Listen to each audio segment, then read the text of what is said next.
ആകാശവാണി.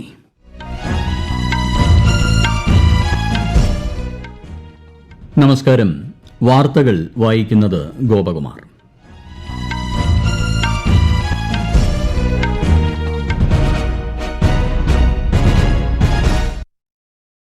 പ്രധാന വാർത്തകൾ.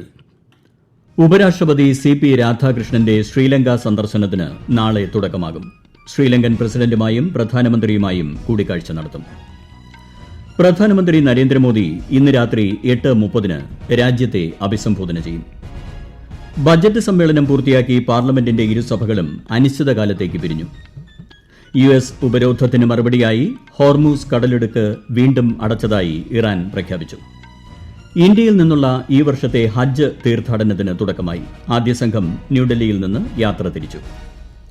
ISLൽ ജംഷഡ്പൂരിനെതിരെ കേരള ബ്ലാസ്റ്റേഴ്സിന് ജയം. IPLൽ ഹൈദരാബാദിനെതിരെ ടോസ് നേടിയ ചെന്നൈ ഫീൽഡിംഗ് തിരഞ്ഞെടുത്തു. വാർത്തകൾ വിശദമായി. പ്രധാനമന്ത്രി നരേന്ദ്രമോദി ഇന്ന് രാത്രി 8:30 രാജ്യത്തെ അഭിസംബോധന ചെയ്യും. വനിതാ സംവരണവുമായി ബന്ധപ്പെട്ട ഭരണഘടനാ ഭേദഗതി ബിൽ ലോക്സഭയിൽ പാസ്സാകാത്തതിന് പിന്നാലെയാണ് പ്രധാനമന്ത്രിയുടെ അഭിസംബോധന. പ്രതിപക്ഷ പാർട്ടികളുടെ പിന്തുണ ലഭിക്കാത്തതിനാൽ ബില്ലിന് സഭയിൽ 3/2 ഭൂരിപക്ഷം നേടാൻ കഴിഞ്ഞില്ല. പാർലമെന്റിന്റെ ഇരുസഭകളും അനിശ്ചിതകാലത്തേക്ക് പിരിഞ്ഞു. വനിതാ സംവരണ ബില്ലുമായി ബന്ധപ്പെട്ട 3 ദിവസത്തെ പ്രത്യേക സമ്മേളനവും ഇന്ന് പൂർത്തിയായി. ഇതോടെ ഈ വർഷം ജനുവരി 28 ആരംഭിച്ച പാർലമെന്റിന്റെ ബജറ്റ് സമ്മേളനം അവസാനിച്ചു. ലോക്സഭയിൽ നടത്തിയ സമാപന പ്രസംഗത്തിൽ ബജറ്റ് സമ്മേളനത്തിൽ സഭ 93% പ്രവർത്തനക്ഷമത രേഖപ്പെടുത്തിയതായി സ്പീക്കർ ഓം ബിർല പറഞ്ഞു. ആകെ 31 സഭാ സിറ്റിംഗുകൾ നടന്നതായി അദ്ദേഹം പറഞ്ഞു. സമ്മേളനത്തിൽ 12 സർക്കാർ ബില്ലുകൾ അവതരിപ്പിക്കുകയും 9 ബില്ലുകൾ പാസാക്കുകയും ചെയ്തു.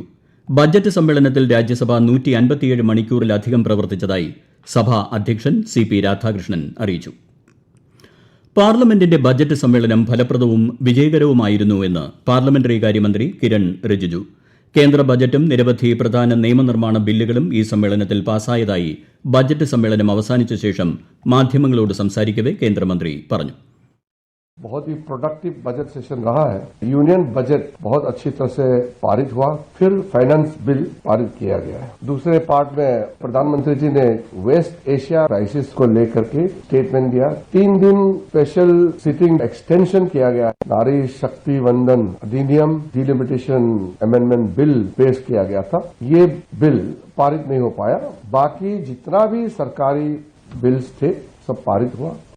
വനിതാ സംവരണത്തിനായുള്ള ഭരണഘടനയുടെ 131 ഭേദഗതി ബിൽ ലോക്സഭയിൽ പാസ്സാകാത്തതിനെക്കുറിച്ച് പ്രതികരിക്കവെ സ്ത്രീകളുടെ താൽപര്യങ്ങൾക്ക് വിരുദ്ധമായ നിലപാട് കോൺഗ്രസ് സ്വീകരിച്ചതായി കേന്ദ്ര വനിതാ ശിശുവികസന മന്ത്രി അന്നപൂർണ ദേവി ആകാശവാണി വാർത്തകളോട് സംസാരിക്കവെ പറഞ്ഞു.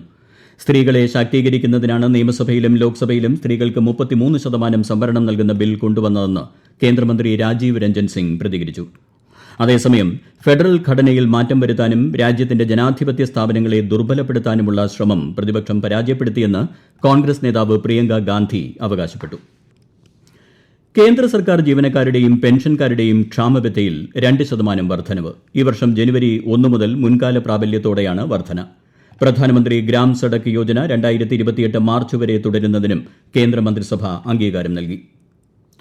ഉപരാഷ്ട്രപതി CP രാധാകൃഷ്ണൻ നാളെ മുതൽ 2 ദിവസം ശ്രീലങ്ക സന്ദർശിക്കും. ശ്രീലങ്കൻ പ്രസിഡന്റ് അനുരകുമാര ദിസനായക, പ്രധാനമന്ത്രി ഡോക്ടർ ഹരിണി അമരസൂര്യ തുടങ്ങിയവരുമായി കൂടിക്കാഴ്ച നടത്തും. കൊളംബോയിൽ നടക്കുന്ന പൊതുപരിപാടിയിൽ അദ്ദേഹം ഇന്ത്യൻ പ്രവാസികളെ അഭിസംബോധന ചെയ്യും.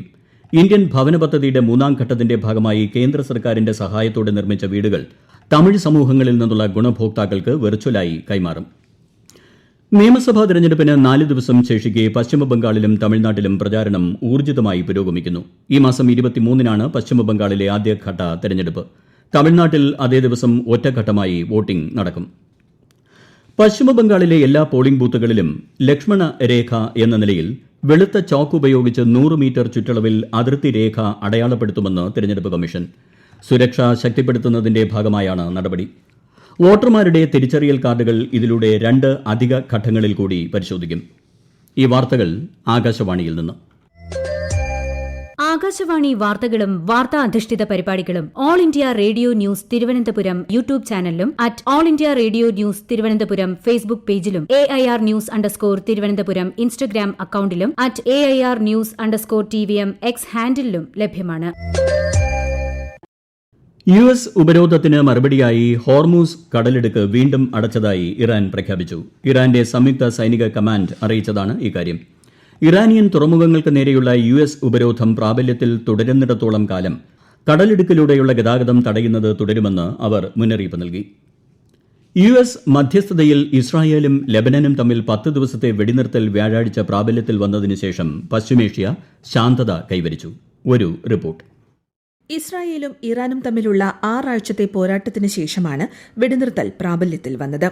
ഇറാൻ വിദേശകാര്യമന്ത്രി ഹോർമൂസ് കടലിടുക്ക് എല്ലാ വാണിജ്യ കപ്പലുകൾക്കും പൂർണ്ണമായും തുറന്നതായി പ്രഖ്യാപിച്ചു. തുടർന്ന് എണ്ണവില ഏകദേശം 10% കുറഞ്ഞു. എന്നാൽ ഇറാനിയൻ തുറമുഖങ്ങൾക്കെതിരായ US ഉപരോധം തുടരുമെന്ന് പ്രസിഡന്റ് ട്രംപ് അറിയിച്ചു. ഉപരോധം തുടരുകയാണെങ്കിൽ കടലിടുക്ക് തുറന്നിരിക്കില്ലെന്ന് ഇറാൻ പാർലമെന്റ് സ്പീക്കറും മുന്നറിയിപ്പ് നൽകി. ഇത് മേഖലയിൽ പിരിമുറുക്കം സൃഷ്ടിക്കുന്നുണ്ട്. ലെബനൻ വെടിനിർത്തൽ ബെയ്റൂട്ടുമായുള്ള ചരിത്രപരമായ സമാധാന ചർച്ചകൾക്ക് ഒരു വഴിത്തിരിവ് സൃഷ്ടിക്കുന്നുവെന്ന് ഇസ്രായേൽ പ്രധാനമന്ത്രി ബെഞ്ചമിൻ നെതന്യാഹു പറഞ്ഞു.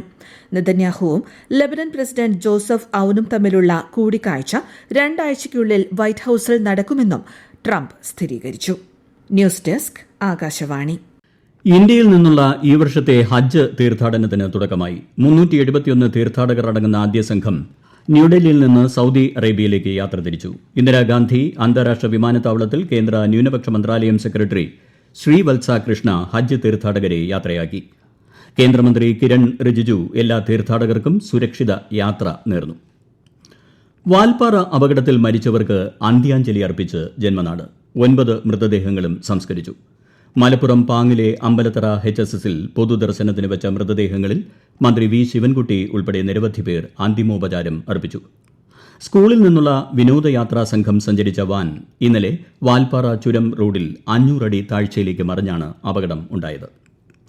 കേരളത്തിൽ കനത്ത ചൂട് തുടരുന്നു. ഇന്നും നാളെയും 2 മുതൽ 3 ഡിഗ്രി സെൽഷ്യസ് വരെ താപനില ഉയരുമെന്ന് കാലാവസ്ഥാ വകുപ്പ് അറിയിച്ചു. ചിലയിടങ്ങളിൽ തിങ്കളാഴ്ച മുതൽ വേനൽ മഴയ്ക്ക് സാധ്യതയുണ്ട്.